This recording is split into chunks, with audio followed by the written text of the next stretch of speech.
dengar, memperhatikan, kemudian mengamalkan yang baik.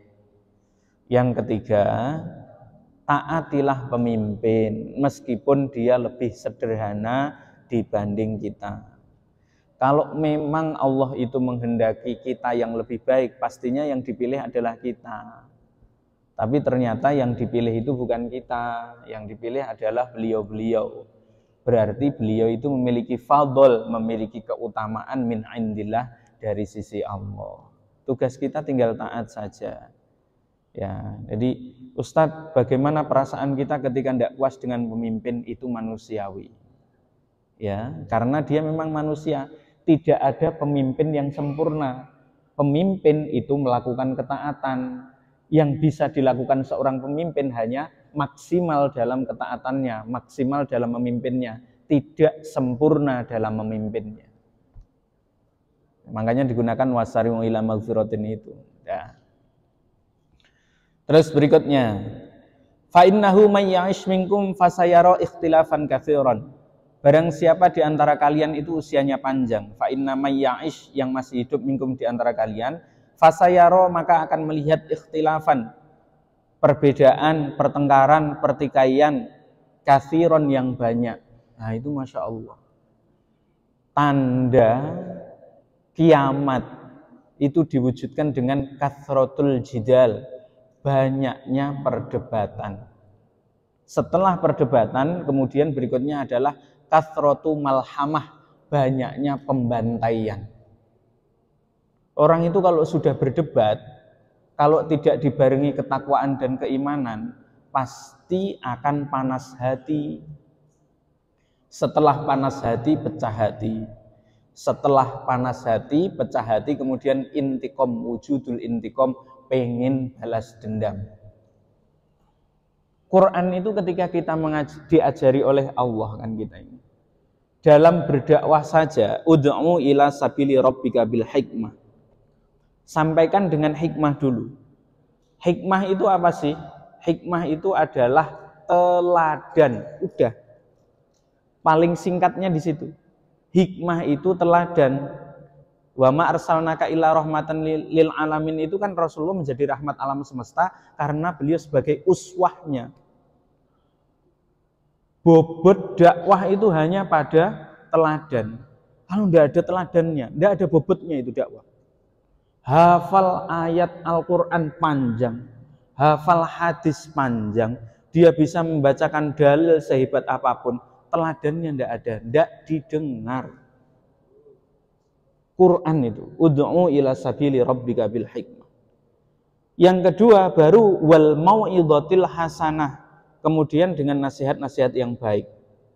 Yang nomor tiga, wajadilhum billati hiya ahsan. Qarinahnya begitu, billati hiya ahsan, dengan mujadalah yang baik, bukan debat kusir.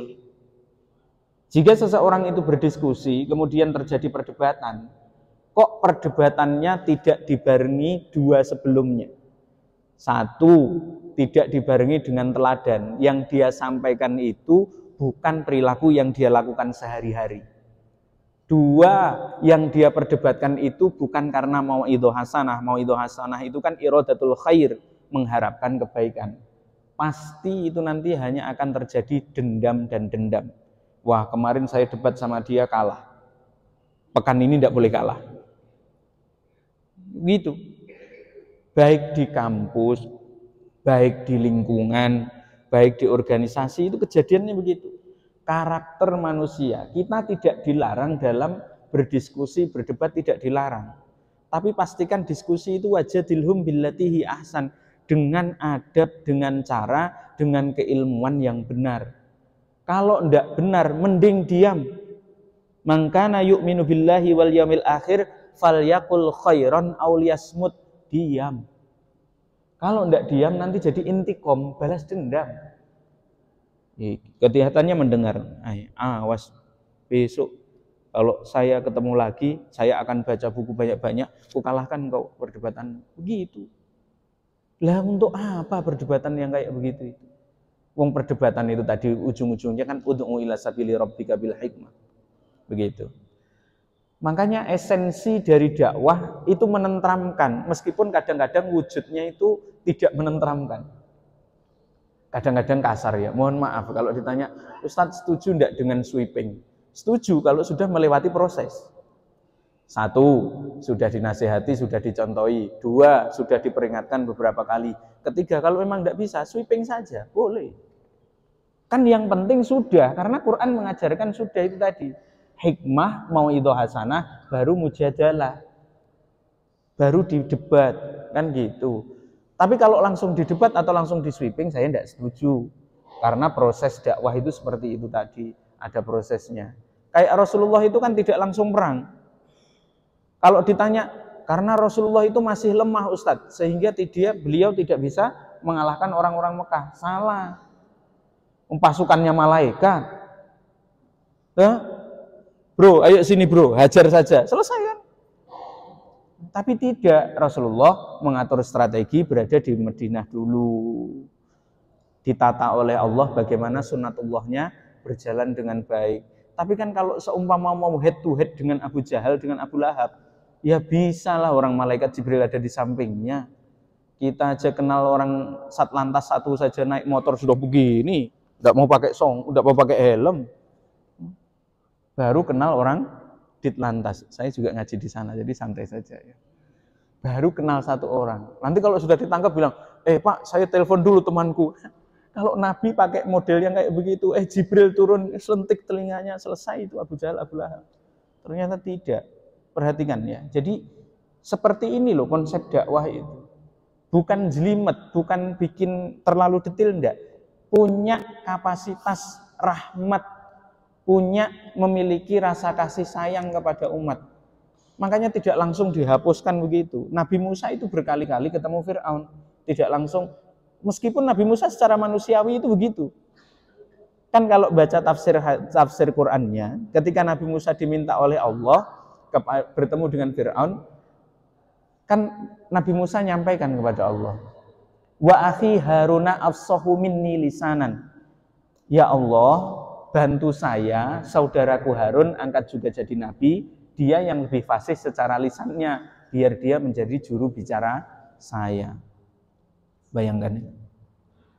Artinya apa? Nabi Musa itu juga mohon diberikan kekuatan secara asbab, ada saudaranya beliau yang bantu ngomong. Lah bagaimana caranya orang Nabi Musa dari kecil sampai usia hampir 30 tahun diasuh sama Fir'aun. Kalau mau ngomong sama ayah angkatnya bagaimana caranya? Itu bayangkan, Masya Allah. Secara manusiawi. Tapi sebenarnya kan Allah juga bilang begitu. Tidak apa-apa wahai Musa, faqul lahum qawlan layyinan. Maka ucapkanlah kepada mereka dengan ucapan yang lembut saja. La'allahum yatadzakkarun, agar supaya Fir'aun dan bala tentaranya itu juga masih mau mengingat kepadaku untuk menyembah kepadaku. Bayangkan. Kepada Fir'aun saja yang sudah jelas-jelas kayak begitu, Nabi Musa diminta untuk menyampaikan dengan ucapan yang lembut. Begitu juga dengan Rasulullah. Jadi segi-segi seperti itu ya. Jadi sisi-sisi tentang kondisi sebagai imam. Makanya kalau dibilang, Ustadz saya itu punya makmum, punya jamaah, punya murid, kok suka protes? Memang sunnahnya begitu. Kalau kita masih dikritik, kita masih diprotes, kita masih tidak disetujui, menandakan makom kita itu masih layak untuk menjadi pemimpin. Pelan-pelan ya. Pemimpin yang sudah disetujui itu juga pasti akan kurang dihormati. Karena dia pasti selevel. Yang paham pemikirannya pemimpin, akalnya pemimpin, itu hanya orang selevel. Nah kalau mimpin orang yang selevel, itu biasanya ya kalau memimpin kita tidak terlalu dihormati, 1. Yang nomor 2, dalam kepemimpinan itu juga tidak terlalu ladzah, tidak ada nikmatnya. Tapi selama karyawan, bawahan, itu masih suka protes, masih suka kritik dan sebagainya, itu menandakan bahwa level kita di atasnya. Ya jelas. Namanya seorang anak buah itu tidak akan pernah bisa memikirkan bagaimana apa yang difikirkan oleh pemimpin, sehingga dia sering melakukan protes. Ini pelan-pelan. Sehingga kalau kita ketemu menjadi pengurus, kita menjadi amir, ada jamaah yang agak rewel, yaitu memang agak menjengkelkan. Tetapi biasa-biasa saja. Karena kapan kita masih dikritik, berarti kita di level di atasnya. Bukan untuk disombongkan, untuk menenteramkan jiwa kita. Ini loh tugasnya pemimpin. Karena bagaimanapun seorang pemimpin itu adalah al-fadil, orang yang diberikan keutamaan dari Allah. Titik. Kemudian Rasulullah menyampaikan, "Fa'alaikum bisunnati wa sunnatil khulafa'ir rasyidin al-mahdiyyin, addu 'alaiha bin nawajid." Dan teruslah engkau selalu mengikuti sunnahku, sunnah-sunnahnya Rasulullah. Wa sunnatil khulafa'ir rasyidin, dan sunnah-sunnahnya para khulafa'ur rasyidin al-mahdiyyin, ya, yang mereka semuanya itu mendapatkan petunjuk dari Allah Subhanahu wa taala. Hadirin yang dimuliakan oleh Allah. Kita lihat di sini ya. Jadi Rasulullah meminta ada setelah takwa, setelah yang banyak tadi, kemudian ikutilah sunnahku. Ini yang dijadikan dasar sebagai orang ahlu sunnah wal jamaah. Sunnahku dan sunnah khulafa ar-rasyidin.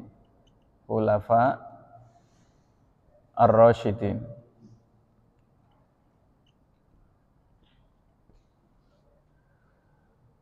Yang pertama adalah sunnahnya Rasulullah. Kalau sunnahnya Rasulullah kita sudah jelas lah ya. Perilaku Rasulullah. Perilaku Rasulullah itu kalau kita melihat secara seksama, itu beliau itu selama 23 tahun. Ini Nabi Muhammad SAW ya. Selama 23 tahun. Maka kalau ditanya sunnah yang paling tinggi itu apa? Sunnah yang paling tinggi itu apa? Hamalatul Quran. Hafal Al-Quran, mengamalkan kandungannya, mengerti tentang kandungan-kandungan dalam Al-Quran. Sunnah tertinggi itu hafal seluruh Al-Quran, mengerti kandungannya, dan mengamalkan ajarannya. Ini enak tak? Jadi kalau seumpama kita ini senang bahas tentang poligami, ya, ini saya sindir sedikit. Boleh, kalau syarat rukunnya terpenuhi, boleh. Tapi seandainya kita diuji dengan kefakiran, terus tidak sekeren sahabat kita yang bisa poligami, pastikan kita punya hafalan Quran lebih gitu saja. Menghafal Quran itu kan gratis. Jumlah ayat dalam Al-Quran itu ada 6.000 sekian ayat. Jika diurai satu hari satu ayat, ketemunya hanya 20 tahun. Jika antum hari ini usianya 20 tahun, terus istiqomah sehari menghafalkan satu ayat, itu ketemunya usia 40 sudah hatam, sudah paham itu Al-Quran. Makanya kalau di dalam Al-Quran Allah itu nyindir, walaqad yassarnal Qur'ana lidzikri fahal mim mudzakir. Sungguh kami telah memudahkan Al-Quran, tapi sedikit di antara kalian itu yang mau berpikir, mau mengingat, mau mempelajari. Ustadz, saya sudah terlanjur tua untuk menghafal. Rasulullah menghafal Al-Quran itu mulai usia 40 tahun. Iya toh, wahyu pertama kan turunnya di usia 40 tahun. Nah kalau kita masih di bawah 40 tahun, terutama adik-adik, kalian bisa menghafal rumus yang banyak. Kalian bisa menghafal lagu-lagu, ribuan lagu, baik lagu nasional maupun internasional, musik apa semuanya. Harusnya kalau Quran ya ada lah. Saya tidak mewajibkan tapi direnungkan. Seseorang yang memiliki Al-Quran dalam hidupnya, dia tidak akan terbolak-balik. Dia tidak akan terombang-ambing. Bahkan seandainya kalau ditanya, ini mohon maaf ya, kalau saya nyinggung ke Pak Ketua Dakwah. Pak Ketua Dakwah, bagaimana antum bisa kembali setelah pergi jauh? Beliau akan menjawab, karena ada beberapa ayat yang saya hafal dan di dalamnya itu mengandung panggilan-panggilan dari Allah agar saya kembali dari perjalanan jauh saya. Orang itu kalau tersesat, tidak punya Al-Quran, tidak dekat dengan guru, bingung hidupnya. Tapi kalau anak-anak punya hafalan Quran, biar dia 1 juz, 2 juz, biar 1 halaman, 2 halaman, dia punya pakem, punya istilahnya itu punya patokan gitu loh.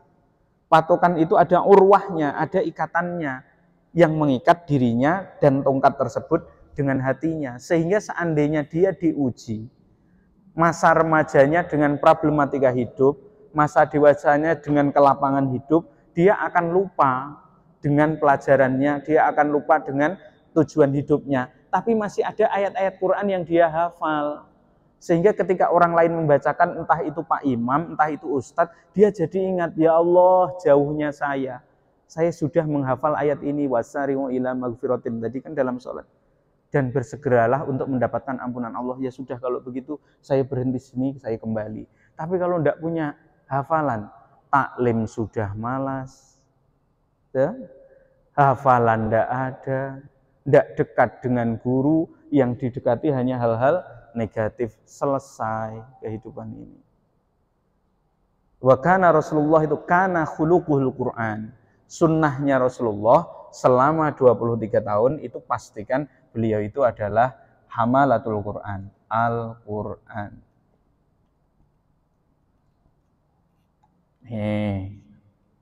23 tahun Al-Quran. Adik-adik yang masih muda-muda, belum ada usia terlambat. Rasulullah mulai menghafal Al-Quran di usia 40 tahun.